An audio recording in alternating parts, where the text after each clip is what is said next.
let's spend a minute on these polls, because it does look like Trump is regaining his advantage in the so-called Sun Belt. The New York Times Siena Battleground poll showing him up 5 in Arizona, up 4 in Georgia, up 2 in North Carolina, which is the only state of those 3 that he won last time around, but it's tight. North Carolina is surprisingly tight. You could blame that on Mark Robinson. You could blame it just on, changing demographics there. But what's your thought on the latest round of polling in these 3 critical battlegrounds? It does seem like he's regaining some of the ground that he had before the coup, that it's instantiated Harris instead of Biden. In general, it's a very tight race, but it does seem like Trump is polling more the way he did in 2016 than the way that he did in 2020. And Harris is behind Biden and behind Clinton in key demographics that she needs to win, including young voters, voters of color, especially men. We know that polling is not always accurate. We know that there are people who still will not admit to pollsters that they're going to pull the lever for Trump. But I'll tell you what I'm looking at, Megyn. So in 2020, Donald Trump was polling at 8% of Black men. And he ended up winning 18% of Black men. So almost double the people who are willing to admit to pollsters they were going to vote for him. He is now polling at 25% of Black men under the age of 50. And if recent history is any indication, that's really what I am sort of focused on, that so many Black men are willing to admit to pollsters, actually, I see a home for myself in the MAGA movement. Actually, I think Donald Trump is the unifying candidate. Actually, I think my children have a better future under Trump than under Harris. To me, that is extremely significant about the shifting tides in this country. Batya, you wrote this book, Second Class, and it takes a hard look at the working class of America and how they've been forgotten by the Democrat Party, and they've migrated much more to the Republicans. And I think you're the perfect person to ask about what happened with the Teamsters last week for that reason. We didn't spend a lot of time on it last week. There was a lot going on. The president was almost assassinated again, President Trump. But this was a pretty extraordinary moment in Teamster history. And I realized they didn't wind up actually endorsing Trump, but the mere fact that the leadership couldn't endorse Harris, given that some 60% of their members wanted Trump, really does signal some sort of a sea change here on working class Americans. Absolutely. Let's start with Sean O'Brien, the head of the Teamsters. This man is a national treasure. He is the first leader in modern history, in our era, the first union leader to say, you know what, I'm not just going to do what the elites in the Democratic Party expect me to do. I'm going to represent my rank and file where they're at. What a concept. What a concept that a leader's job is actually to reflect the people who he was elected to give voice to. And what he did with that power and that leadership was he asked both campaigns, can I come to your national convention? Donald Trump said, yes, with open arms. He gave him a prime time slot, 10 p.m., the first night, which was the first time the nation had seen Donald Trump since the shooting, right? He didn't tell him how long he could speak for. He spoke for about 30 minutes. It was a raucous speech, wildly pro-worker, challenging in many ways to the Republican establishment. These were unvetted remarks because Donald Trump wanted the representative of the Teamsters to feel at home in his party. True leadership by both men. And what did the Democrats do? They banned the head of the Teamsters Union, which represents 1.3 million hardworking Americans, from the DNC to punish him for going out there and going to the RNC. And I just think that is so telling, Megyn. You have Donald Trump out here with 60% of the Teamsters. They didn't endorse him, but that is an endorsement, right? And meanwhile, who does Kamala Harris have? Who's she bragging about having in her corner? Goldman Sachs, Oprah, Meryl Streep, Dick Cheney, the tax union, the tax investigators union. Oh my God.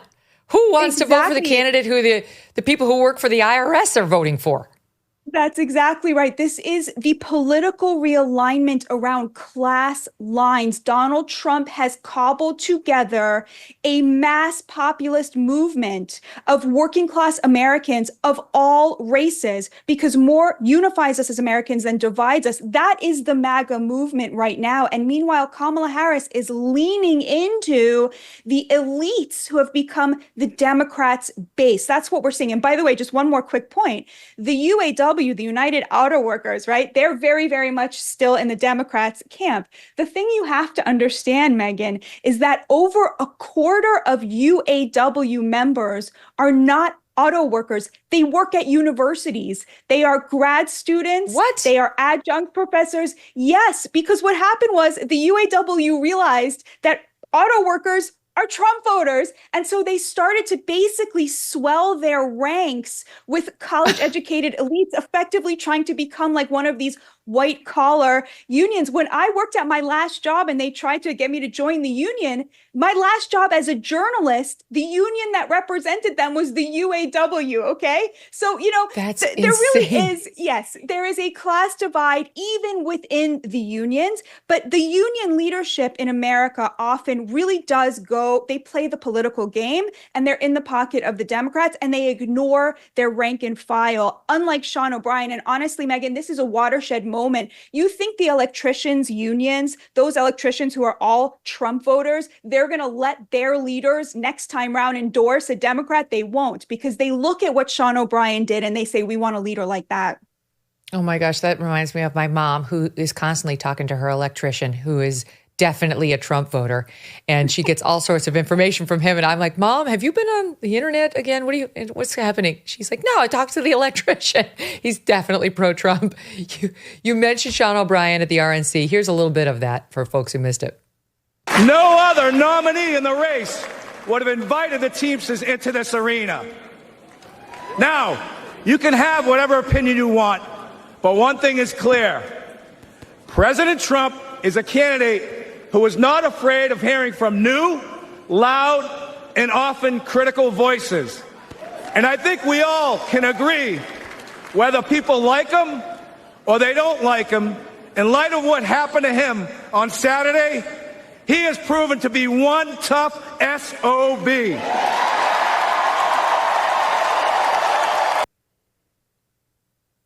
Right. So that is somebody who understands working class guys' concerns, and he's not the only one, Batya.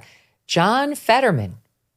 I mean, books should be written about John Fetterman's political career so far as a U.S. senator, like the race, the stroke, him not being able to really speak well or be understood, the doubts about him on the right in particular. And then as soon as he became very pro-Israel, the left turned on him. The pro-Israel right started to reevaluate him. He reemerged as sort of this working class guy who understands their concerns. And now, as a Democrat in the critical state of Pennsylvania, it's not like he's endorsing Trump, but he is offering some hard truths about why Pennsylvanians do love Trump and why this state, even though it's become bluer and bluer over the past 10 years, is still likely, or potentially at least, going to go for Donald Trump. It's tight. It's tight, tight, tight. She spent all of her time there. Kamala Harris has basically moved to Pennsylvania. And here's John Fetterman explaining some of what's happened with Trump there. And I also want people to understand, and it's not science, but there's energy and there's kinds of anger on the ground in Pennsylvania, and people are very committed. And Trump is going to be strong, and that's we have to respect that. Can't even understand it, and it's not like a science that can explain it. But you have to just know that it's real. And Trump has created a special kind of a hold within the corner, and he's remade the party, and he has a special kind of place in Pennsylvania. And I think that only deepened after that first assassination. Very honest. Definitely. It's very amazing. I don't know if you remember this, Megyn, but after the debate that John Fetterman did with Dr. Oz, who Trump had endorsed, and Fetterman was right out the stroke. He could barely talk. It was so hard to watch. Your heart really went out for him, right? But everybody came out of that and was like, wow, Mehmet Oz is going to win, but not Donald Trump. Donald Trump, he watched it with one of his advisors. I don't remember which advisor it was, but they later said that what Trump said was, no, John Fetterman's going to win because people are going to feel sorry for him. I mean, that shows you Trump's real genius for politics and how people operate. He could see that coming. It is very amazing. You know, John Fetterman has this big stroke, you know, faces his maker and comes out like super pro-Israel, right?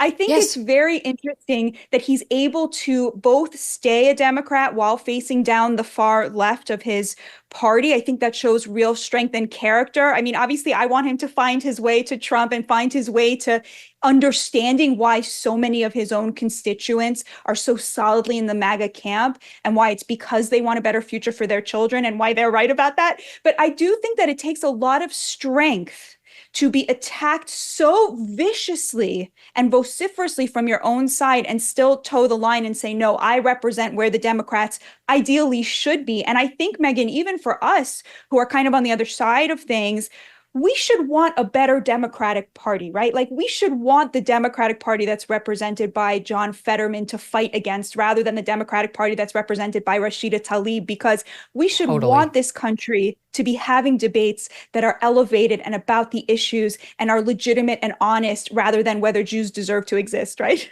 Yeah, right, exactly. How do we get down to that point? Did you know that there's nearly $1 trillion of infrastructure and pandemic funds yet to be spent? That's right. There is still a massive amount of money that the lame duck administration is pushing hard to spend in their last few months in office. If the president is able to push these funds out, we could see another prolonged inflation surge, just like we did during COVID. But there is hope. A gold IRA from Birch Gold Group can be an inflation hedge for your savings in uncertain times. To see how to protect your IRA or 401k, get your free info kit on gold by texting the word MK to 989898. Birch Gold makes it seamless to roll over your retirement account while preserving your tax-advantaged status. Don't wait for the president's spending spree to potentially tank the dollar even further. Protect your financial future now by diversifying. Text MK to the number 989898 for your free info kit from Birch Gold. Thanks so much for watching. If you like what you just saw, hit the subscribe button for more clips and full episodes.